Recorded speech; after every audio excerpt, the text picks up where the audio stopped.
Assalamualaikum warahmatullahi wabarakatuh. Kami dari kelompok 3 akan mempresentasikan tentang merancang penelitian tindakan kelas. Kami dibimbing oleh Bapak Agung Heri Prasmanto selaku dosen pengampu. Kami beranggotakan yang pertama ada saya sendiri, Luciana Kesuma. Yang kedua Siti Aminah. Yang ketiga Noviati. Dan yang keempat Rizka Sefti Yulinda. Tujuan pembelajaran kali ini adalah yang pertama menentukan langkah-langkah menemukan masalah. Yang kedua menganalisis penyebab munculnya masalah. Yang ketiga merumuskan masalah. Dan yang keempat mengembangkan alternatif tindakan. Pada pembelajaran kali ini ada 2 kegiatan belajar. Yang pertama, langkah-langkah perencanaan penelitian tindakan kelas. Dan yang kedua, rencana dan proposal penelitian tindakan kelas. Adapun langkah-langkah perencanaan penelitian tindakan kelas. Yang pertama, menemukan dan merumuskan masalah. Kemudian yang kedua, mengembangkan alternatif tindakan.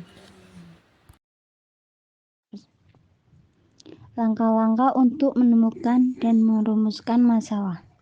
Nomor 1, identifikasi masalah. Identifikasi dapat dilakukan dengan mengkaji hasil belajar siswa, meningkatkan kembali proses pembelajaran atau bertanya kepada siswa dan teman sejawat. Kriteria untuk menguji masalah yang layak untuk diatasi melalui PTK. Nomor 1, jangan memilih masalah yang tidak dikuasai. Selanjutnya nomor 2, ambillah topik yang skalanya kecil dan relatif terbatas. Selanjutnya nomor 3, pilihlah masalah yang dirasakan paling penting bagi guru dan siswa. Selanjutnya nomor 4, usahakan dapat dikerjakan secara kolaboratif. Selanjutnya nomor 5, kaitkan masalah PTK dengan prioritas pengembangan sekolah. Selanjutnya nomor 2, menganalisis masalah. Untuk menganalisis masalah, ada beberapa cara yang dapat dilakukan, antara lain. Nomor 1, meningkatkan kembali masalah dengan cara mengajukan pertanyaan yang harus dijawab sendiri. Selanjutnya nomor 2, dapat bertanya kepada siswa tentang apa yang terjadi sehingga muncul beberapa masalah. Selanjutnya nomor 3, dapat menelaah berbagai dokumen berkaitan dengan hasil belajar siswa. Selanjutnya nomor 3, merumuskan masalah.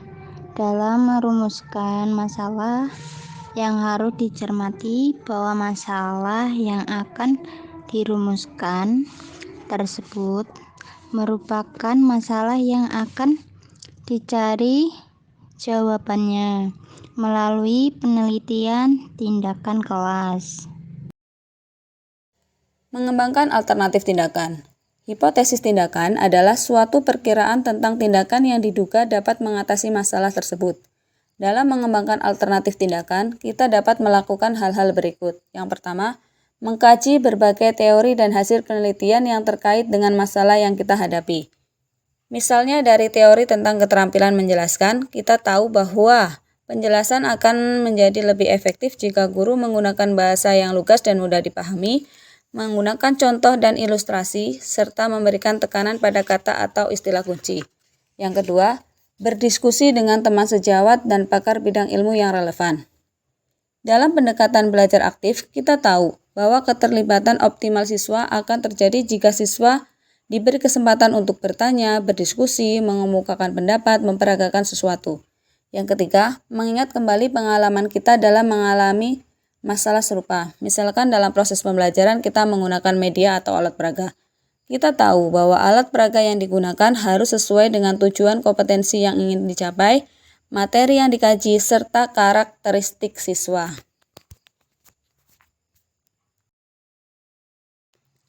Rencana dan proposal penelitian tindakan kelas. 1. Rencana perbaikan. 2. Menentukan dan mempersiapkan prosedur dan instrumen pengumpulan data. 3. Membuat proposal PTK. Rencana perbaikan. Pada dasarnya, format rencana perbaikan pembelajaran RPP sama dengan rencana pembelajaran sehari-hari, dengan tambahan komponen-komponen yang terkait dengan perbaikan. Untuk membuat rencana perbaikan pembelajaran, ada beberapa langkah yang harus dilakukan, yaitu yang pertama, membuat skenario pembelajaran.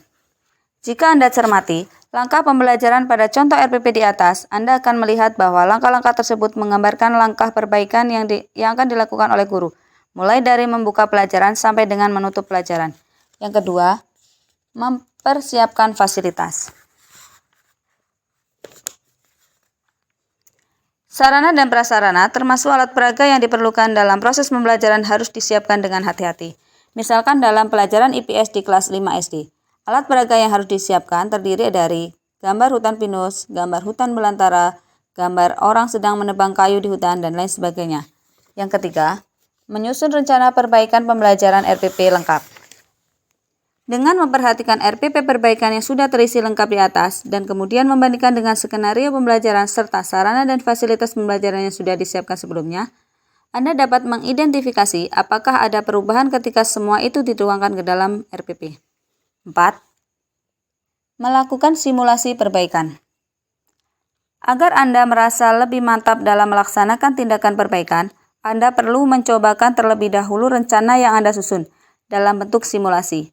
Anda dapat mengundang beberapa teman guru yang ikut tutorial berperan sebagai siswa. Dengan meminta kolega tutorial sebagai siswa, simulasi akan menjadi lebih bermanfaat karena para guru ini akan dapat memberikan masukan setelah selesai simulasi. Menentukan dan mempersiapkan prosedur dan instrumen pengumpulan data. Setelah menyusun RPP dan mensimulasikannya, maka harus menentukan bagaimana cara mengumpulkan data dan instrumen yang akan digunakan. Data dapat dikumpulkan dengan berbagai cara seperti wawancara, analisis dokumen, dan juga dengan lembar observasi. Selanjutnya, proposal PTK. Apa itu proposal? Suatu dokumen yang berisi tentang rencana suatu kegiatan pendidikan yang dirancang oleh pengusulnya. Di dalam proposal tersebut memaparkan secara jelas tentang apa yang akan dilakukan terkait penelitiannya. Format proposal: 1. Judul penelitian. 2. Bidang kajian. 3. Latar belakang masalah. 4. Diagnosis. 5. Rumusan masalah. 6. Tujuan penelitian. 7. Manfaat hasil penelitian. 8. Kajian pustaka. 9. Kerangka berpikir dan hipotesis tindakan. 10. Rencana dan prosedur penelitian. 11. Jadwal penelitian. 12. Biaya penelitian. 13. Personalia penelitian. 14. Daftar pustaka. 15. Lampiran. Sekian presentasi dari kelompok kami. Untuk perhatiannya kami ucapkan terima kasih.